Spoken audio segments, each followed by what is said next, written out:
ছাত্রছাত্রীরা, আমার অনলাইন ক্লাসে তোমাদের স্বাগত। ক্লাস 10-এর প্রথম চ্যাপ্টার জীব জগতে নিয়ন্ত্রণ ও সমন্বয়, এই প্রথম যে অধ্যায়টা, এই বিষয়ে আজকে আমরা আলোচনা করব। প্রথম অধ্যায়ের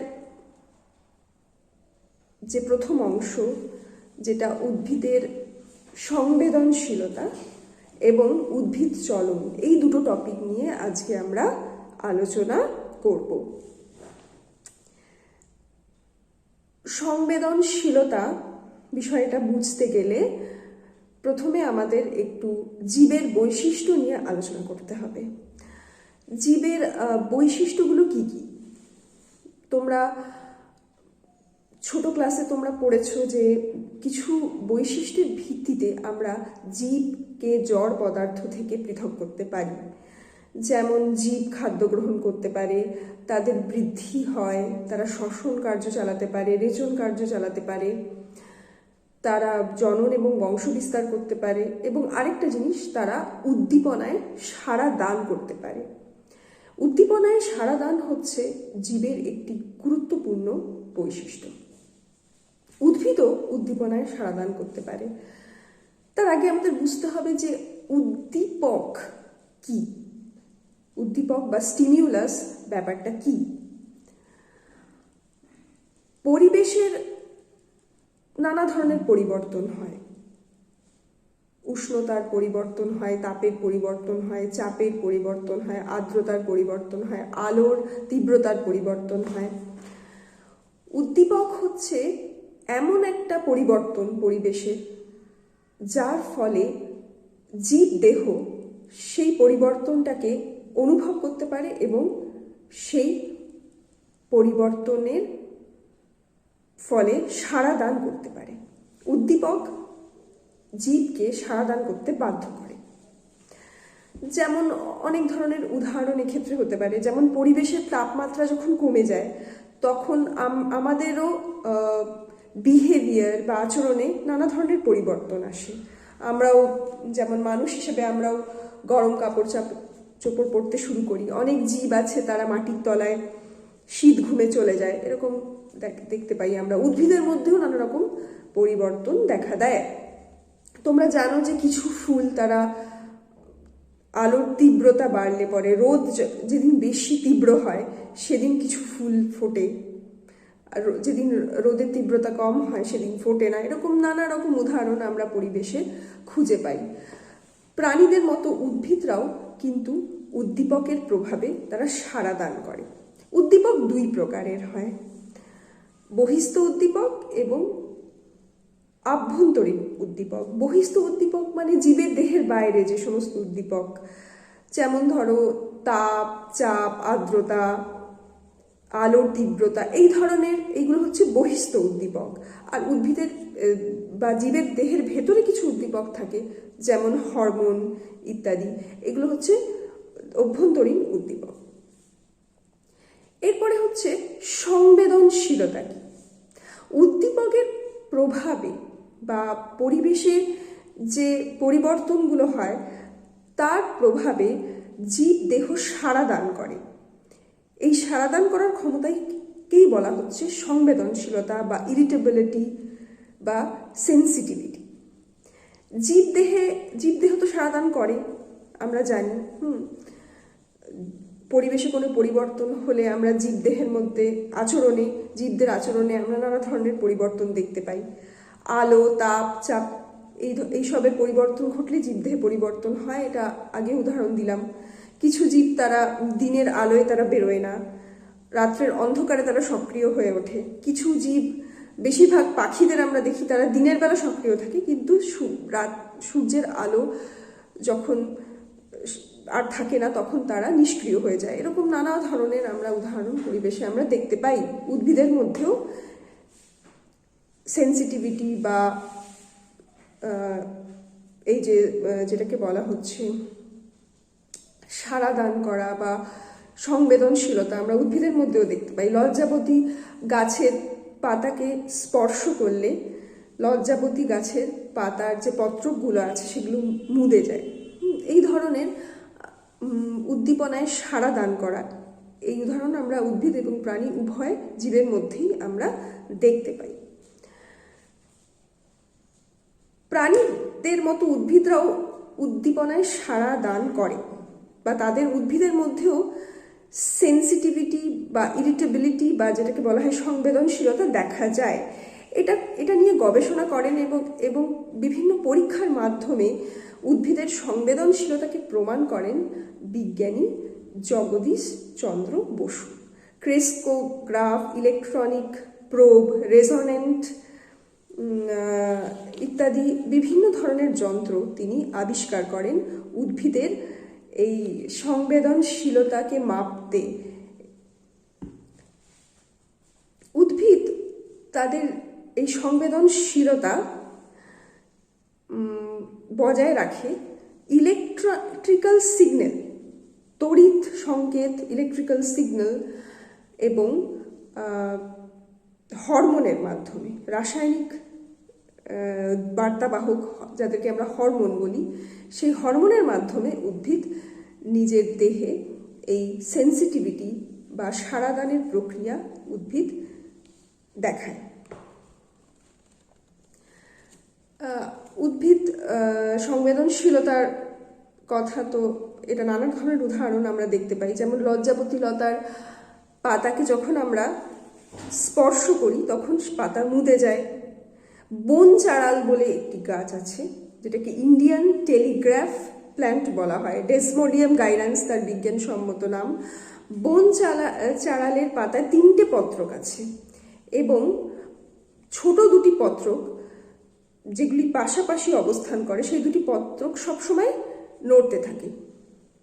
সে কারণেই এটাকে ইন্ডিয়ান টেলিগ্রাফ প্ল্যান্ট বলা হয়।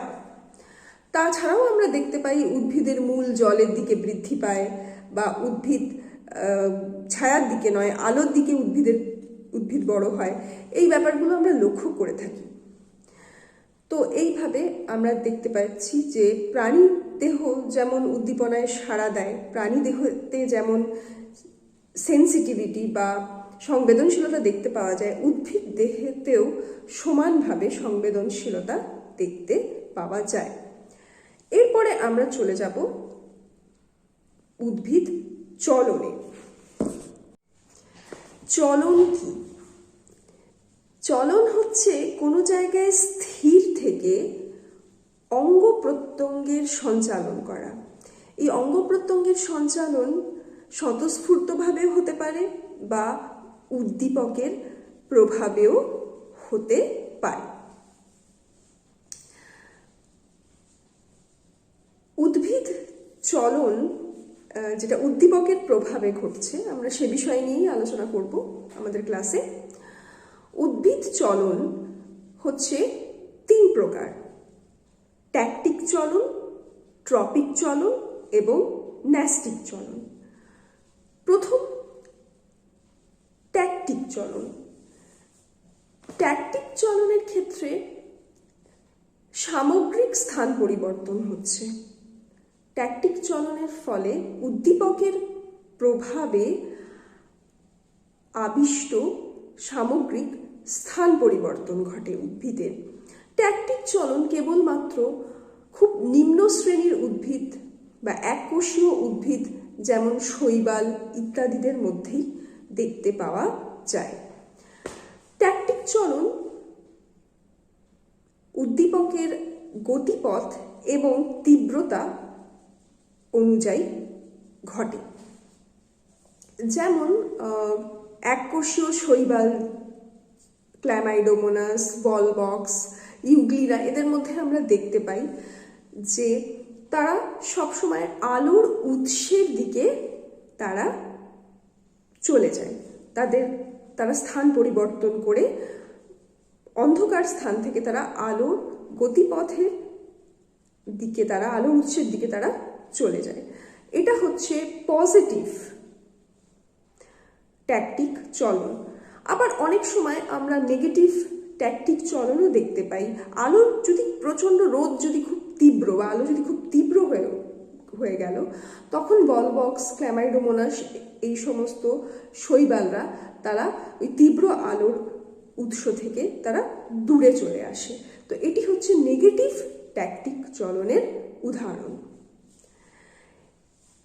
ট্যাকটিক চলন কেবলমাত্র নিম্ন শ্রেণীর উদ্ভিদেই দেখা যায় এবং এটি হচ্ছে একটি এমন চলন যেখানে সামগ্রিক স্থান পরিবর্তন ঘটে। এরপরে আমরা চলে যাব ট্রপিক চলনে। ট্রপিক চলন হচ্ছে এক ধরনের উদ্দীপকের প্রভাবে বা উদ্দীপকের গতিপথ অনুসারে ঘটা আবিষ্ট বক্রচলন। এটি বক্রচলন, এখানে সামগ্রিক স্থান পরিবর্তন হয় না, কেবল অঙ্গ প্রত্যঙ্গের সঞ্চালন হয়। যেমন ফটোট্রপিক চলন হচ্ছে এক ধরনের ট্রপিক চলন, আলোকবর্তী চলন একে আমরা বলছি। উদ্ভিদের অঙ্গ আলো উদ্দীপকের প্রভাবে তাদের মধ্যে আবিষ্ট চলন দেখা যায়, সেটা হচ্ছে আলোকবর্তী চলন। আলোকবর্তী চলন পজিটিভ হতে পারে, নেগেটিভ হতে পারে। উদ্ভিদের বিটপ বা কাণ্ড সবসময় আলোর গতিপথের দিকে বেড়ে ওঠে, এটা হচ্ছে পজিটিভ আলোকবর্তী চলন। অন্যদিকে উদ্ভিদের মূল আলোর বিপরীত দিকে বাড়ে, এখানে নেগেটিভ আলোকবর্তী চলন আমরা দেখতে পাচ্ছি। তির্যক আলোকবর্তী চলনও আমরা দেখতে পাই। উদ্ভিদের অঙ্গ পাতা, এক দ্বিবীজপত্রী উদ্ভিদের পাতা, তারা আলোর গতিপথের যে দিক সেই দিকের থেকে তির্যকভাবে তারা বাড়ে। তো পাতার মধ্যে যে চলনটা আমরা দেখতে পাচ্ছি সেটা হচ্ছে আলোকবর্তী চলন, কিন্তু তির্যক আলোকবর্তী চলন। অভিকর্ষবর্তী চলন বা জিওট্রপিক চলনও আমরা দেখতে পাই উদ্ভিদ মূলে। পজিটিভ জিওট্রপিক চলন দেখা যায় উদ্ভিদ মূলের মধ্যে, যেটি যেটি অভিকর্ষের দিকে বাড়ে।